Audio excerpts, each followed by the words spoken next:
मध्य प्रदेश की पूर्व मुख्यमंत्री साध्वी उमा भारती गुरुवार को ओमकारेश्वर पहुंची। ओमकारेश्वर में अमलेश्वर मंदिर के सामने नदी की प्रतिमा पर जाली लगाए जाने से नाराज हो गई और वहां मौजूद भक्तों और साथ में आए समर्थकों से जाली निकालने के निर्देश दे दिए। देखते ही देखते आधे घंटे में जाली उखाड़ कर फेंक दी गई। मौके पर पहुंचे पुरातत्व अधिकारियों पर भी उमा भारती सख्त नजर आई और उन्होंने अधिकारियों को फटकार लगा दी। उमा भारती ने यहां तक कह दिया कि आपको FIR करना हो तो मुझ पर कर लें, जेल जाने को तैयार हूं। उमा भारती यही नहीं रुकी, उन्होंने देर शाम को एक के बाद एक साथ ट्वीट करके ट्विटर के माध्यम से व्यवस्थाओं पर नाराजगी जताई। अमलेश्वर मंदिर के वास्तु के बिगड़ने के मुद्दे पर उमा भारती ने नाराजगी जताई है। उमा भारती वहां मौजूद पुरातत्व अधिकारियों से बोली, हम पुरातत्व की मर्यादाओं को जानते हैं और मानते भी हैं, लेकिन मंदिरों के वास्तु और परंपराओं से खिलवाड़ नहीं करने देंगे। उन्होंने कहा, मंदिर का वास्तु नहीं बिगड़ने दूंगी, आप चाहें तो FIR कर दें, मैं जेल जाने को तैयार हूं। उन्होंने कहा कि वृषभ राशि के स्वामी भगवान अमलेश्वर हैं, यहाँ नदी दाएं होंगे तो ही अनुकूल होंगे, बाएं होने पर प्रतिकूल असर पड़ेगा। उमा भारती ने कहा कि जब अटल बिहारी वाजपेयी को यहाँ लाई थी तब भी मैंने इस बात का ध्यान रखा था। हालांकि उन्होंने अपने ट्वीट में आदि गुरु शंकराचार्य का मार्ग और वहां पर कुछ अन्य व्यवस्थाओं पर खुशी भी जताई है।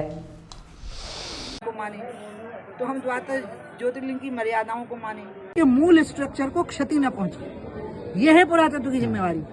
जो ये स्ट्रक्चर है ये पुरातत्व के अगर अधीन आ गया है तो इसको क्षति नहीं पहुंचना चाहिए और जो भी यहाँ निर्माण होना चाहिए वो इस क्षति को ध्यान में रखते होना चाहिए कि यहाँ क्षति नहीं होगी। ये पुरातत्व की जिम्मेवारी है। मान लो यहाँ कोई काम हुआ, कोई पत्थर लगा तो उल्टा सीधा नहीं लगेगा, वही लगेगा जो पुरातत्व के अनुसार है। लेकिन नंदी को पीछे छोड़ के जाना ये पुरातत्व का काम नहीं है, पंडितों का, पुजारियों का, पुरोहितों का काम है कि वृषभ की कौन सी साइड से जाना।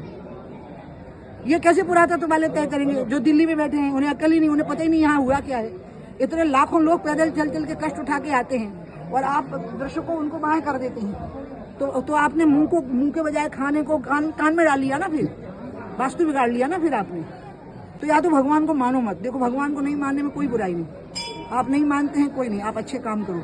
लेकिन अगर आप भगवान को मानते हो तो जैसे वास्तु की मर्यादा, जैसे पुरातत्व की मर्यादाएं हैं वैसे ही फिर वास्तु की मर्यादाएं हैं मंदिर की। तो अगर पुरातत्व को अपने स्ट्रक्चर का ध्यान रखना है तो हमें भी फिर मंदिर के आचरण का, नियम का ध्यान रखना है।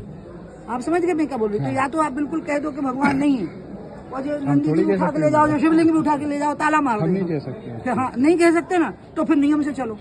तो फिर ब्रश मेरे दाएं होगा, मेरे बाएं नहीं हो सकता। बाएं का मतलब होता है प्रतिकूल होना, वो मेरे प्रतिकूल नहीं होंगे, वो मेरे अनुकूल होंगे, मुझे आशीर्वाद देंगे पहले। तो यही कहा, इनसे निवेदन यही करा था कि आवेदन दीजिए, आप अधिकारी से मांग। आवेदन कोई आवेदन नहीं देंगे, भक्त लोग हटा दिया, अब दोबारा लग नहीं सकता। अब ये तो हमारे अधिकारी आप सूचना दीजिए, FIR करा दीजिए ना। मैं नहीं, क्यों FIR करवाएंगे? कराइए ना। नहीं, जेल जाने को तैयार हूँ, मुझे कोई फर्क नहीं पड़ने वाला।